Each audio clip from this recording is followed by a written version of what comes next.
ছোট্ট আমার বন্ধুরা, তোমরা চলে যাও দর্শকের আসনে। কবি সুকান্ত ভট্টাচার্যকে শ্রদ্ধার্ঘ্য স্বরূপ শুরু হচ্ছে আবৃত্তি আলেখ্য আমাদের সুকান্ত। কবি সুকান্ত এক বিদ্রোহ, বিপ্লবের স্ফুলিঙ্গ। মাত্র 21 বছরের স্বল্প পরিসর জীবনে তার মধ্যে কত ক্ষোভ বিক্ষোভ জমা হয়েছিল, কত সংকল্প স্বপ্ন তাকে আলোড়িত করত। নির্যাতিত বঞ্চিত সর্বহারা মানুষের হাহাকার তাকে কিভাবে চেতনার গভীরে আঘাত করত, সবকিছু ব্যক্ত হয়েছে তার কবিতায়, বিবিধ রচনায়। যে আদর্শবোধে সঞ্জীবিত ছিল তার চিন্তা চেতনা জীবন, নিজের কাব্য কবিতার মধ্যে তিনি তা প্রকাশ করেছেন সোচ্চার নির্ভীক উচ্চারণে। এখানে মৃত্যু হানা দেয় বারবার, লোক চক্ষুর আড়ালে এখানে জমেছে অন্ধকার। এই যে আকাশ দিগন্ত মাঠ, স্বপ্নে সবুজ মাটি, নীরবে মৃত্যু কেড়েছে এখানে ঘাটি। কোথাও নেই কপাল, মারিও মরণ মন্বন্তর, ঘন ঘন বন্যার আঘাতে আঘাতে ছিন্ন ভিন্ন ভাঙা নৌকার পাল। এখানে চরম দুঃখ কেটেছে সর্বনাশের খাল। সুকান্ত ছিলেন মানুষের কবি, জনতার কবি, মানবতা সহমর্মিতা শোষণ নিপীড়ন মুক্ত সমাজে এক নির্ভীক ধৈর্যবাদক। তাই যেখানে বঞ্চনা বুভুক্ষা শ্রেণী চেতনার দৈন স্খলন, সেখানেই তিনি উচ্চারিত হন সবল দৃঢ়তায়। কৃপণ পৃথিবী লোভের অস্ত্র দিয়ে কেড়ে নেয় অল্প বস্ত্র। লোলুপ রসনা মেলা পৃথিবীতে বাড়াও লোহা তাকে ছিঁড়ে নিতে। লোভের মাথায় পরাঘাত আনো, আনো রক্তের ভাগীরথী আনো। দৈত্যরাজের যত অনুচর মৃত্যুর ফাঁদ পাতে পরপর। মেলো চোখ আজ ভাঙো সে ফাঁদ, হাঁকো দিকে দিকে সিংহনাদ। তোমার ফসল তোমার মাটি, তাদের জীবন ও মরণ কাঠি। তোমার চেতনা চালিত হাতে এখনো কাঁপবে আশঙ্কাতে। স্বদেশ প্রেমের ব্যঙ্গমা পাখি মারণ মন্ত্র বলে শোনো তাকি। এখনো কি তুমি আমি স্বতন্ত্র, করো আবৃত্তি হাঁকো সে মন্ত্র। শোন রে মালিক, শোন রে মজুরদার, তোদের প্রাসাদে জমা হলো কত মৃত মানুষের হার, হিসাব কি দিবি তার? ভারতবর্ষ উত্তাল, তাদের অবর্ণনীয় দুঃখ দুর্দশার মূলে যে সাম্রাজ্যবাদী শোষণ, এই সত্য জনমনে ধরা পড়েছে।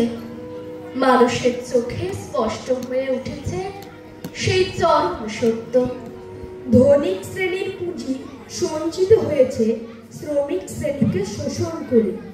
সাম্রাজ্যবাদের পরিপোষণে সমাজ শ্রেণী বিভক্ত। তোমরা আমাদের বাঁচতে দাও না কেন? আমাদের কেন নিঃশেষ করো পুড়িয়ে? কেন এত স্বল্পস্থায়ী আমাদের আয়ু? মানবতার কোন দোহায় তোমরা পারবে? আমাদের দাম বড় কম এই পৃথিবীতে। তাই কি তোমরা আমাদের শোষণ করো? বিলাসের সামগ্রী হিসাবে ফেলো পুড়িয়ে। তোমাদের শোষণের টানে আমরা ছাই হই, তোমরা নিবিড় হও আরামের উত্তাপে। তোমাদের আরাম আমাদের মৃত্যু, এমনি করে চলবে আর কতকাল?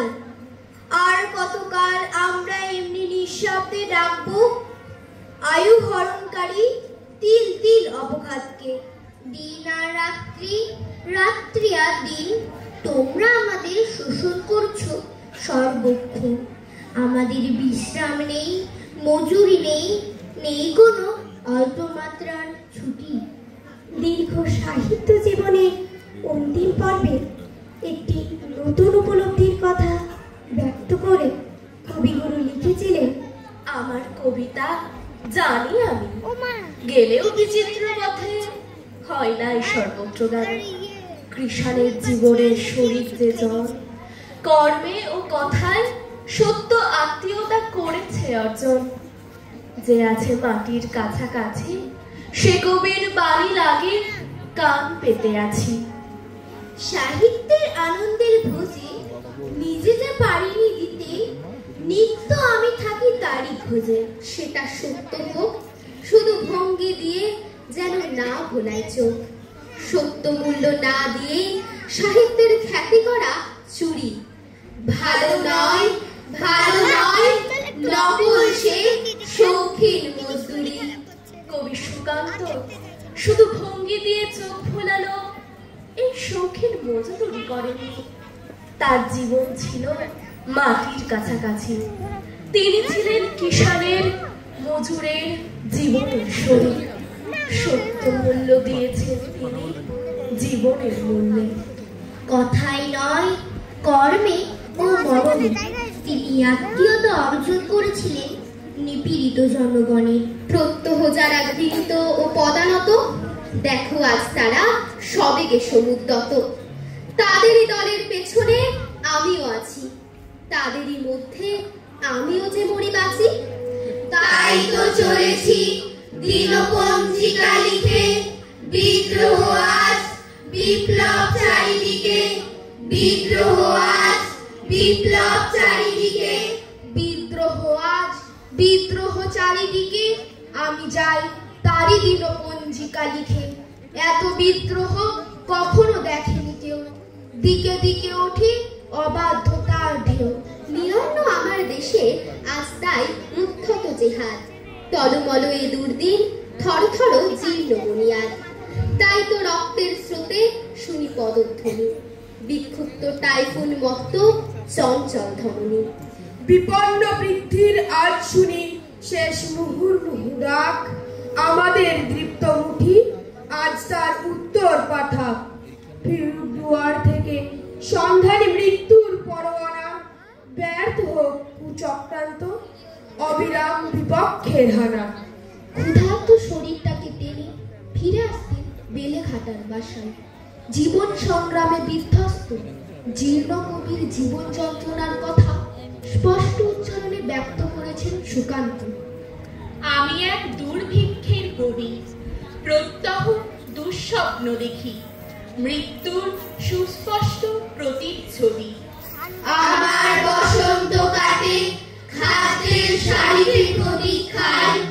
আমার বিনিদ্র রাতে সতর্ক সাইরেন ডেকে যায়। আমার রোমাঞ্চ লাগে অযথা নিষ্ঠুর রক্তপাতে। আমার বিস্ময় জাগে নিষ্ঠুর শৃঙ্খল দুই হাতে।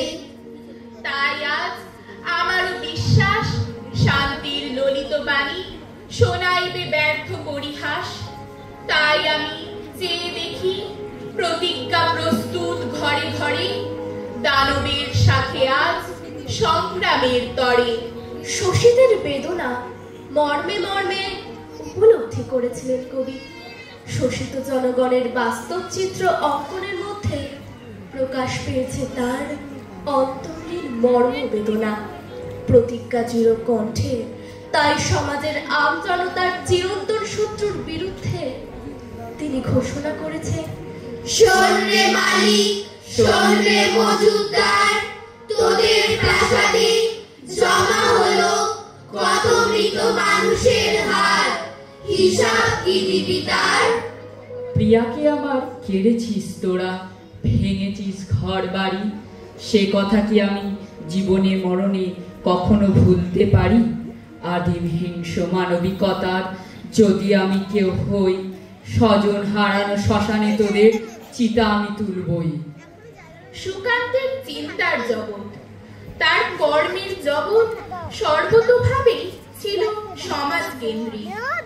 তাই শোষণের বিরুদ্ধে সংগ্রামে তিনি আহ্বান জানিয়েছেন জনগণের সম্মিলিত শক্তিকে। তিনি স্পষ্ট উচ্চারণে ঘোষণা করেছেন, শোষক আর শাসকের নিষ্ঠুর একতার বিরুদ্ধে একত্রিত হোক আমাদের সহমতি। নতুন খবর, নতুন পৃথিবী, শোষণ বঞ্চনা মুক্ত এক সুন্দর ভবিষ্যতের স্বপ্ন দেখেছেন সুকান্ত আমৃত্যু। পেয়েছি নতুন চিঠি আসন্ন যুগের, পরিচয় পত্র পড়ি ভূমিষ্ঠ শিশুর অস্পর্শ কুয়াশা ভরা চোখে। এসেছে নতুন শিশু, তাকে ছেড়ে দিতে হবে স্থান। জীর্ণ পৃথিবীতে ব্যর্থ, মৃত আর ধ্বংসস্তূপ পিঠে চলে যেতে হবে আমাদের।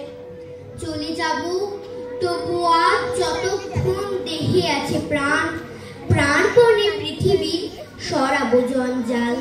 এ বিশ্বকে এ শিশুর বাসযোগ্য করে যাব আমি, নবজাতকের কাছে এ আমার দৃঢ় অঙ্গীকার।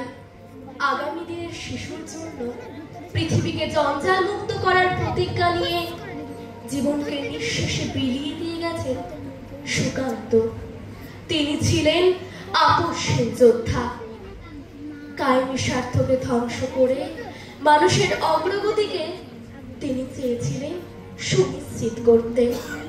জনতা মিছিলে আসে সংঘবদ্ধ প্রাণ, সে মিছিলে শোনা গেল জনতার মৃত্যুজয়ী গান, জনতার মৃত্যুজয়ী গান, জনতার মৃত্যুজয়ী গান।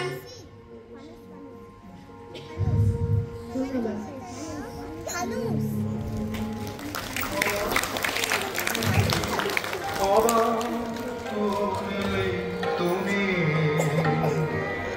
জন্মে দেখে খুব স্বদেশ ভূমি। অনেক অনেক শুভেচ্ছা। সর্বত্র আভিজ্ঞ শিবনগর শাখা শিক্ষার্থীদের